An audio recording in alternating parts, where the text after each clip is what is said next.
Thank you, Mr. President. I rise to ask that the Senate adjourn in memory of Nancy Bechtle.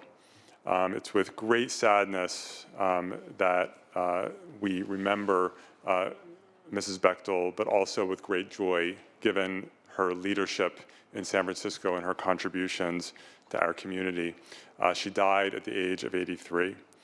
Nancy Bechtle spent decades serving as a volunteer on boards of a variety of organizations, including the Presidio Trust, the San Francisco Opera, the National Parks Foundation, the UCSF Foundation Board, the War Memorial and Performing Arts Center, and other important organizations. She was also a longtime member of the Board of Directors of the Charles Schwab Corporation and served on the Board of Governors of the San Francisco Symphony, including 4 years as its president. Mrs. Bechtle was also the first woman named to the Board of Directors for Sugar Bowl Ski Resort, where she had grown up skiing and racing. And the steepest and longest run on that mountain was later named after her. Born Nancy Hellman on December 14, 1937 in New York City, she grew up in San Francisco.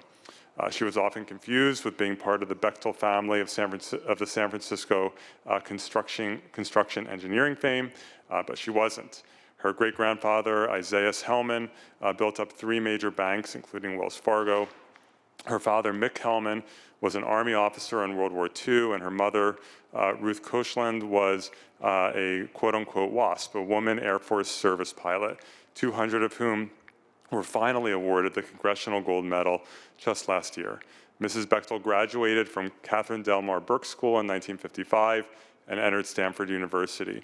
During her freshman year, she became the first Jewish woman to be invited to come out at the debutante cotillion ball at the Palace Hotel. She left Stanford to marry Henry Parrish and had 2 children, Michael and Jessica. She then, after divorcing, married Joaquin Bechtle in 1975. They were together for over 45 years.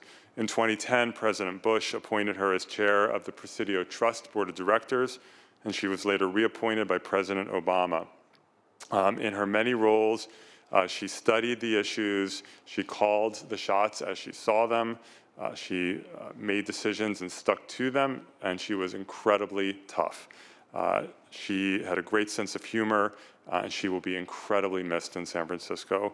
Please join me in adjourning today in memory of Nancy Bechtle.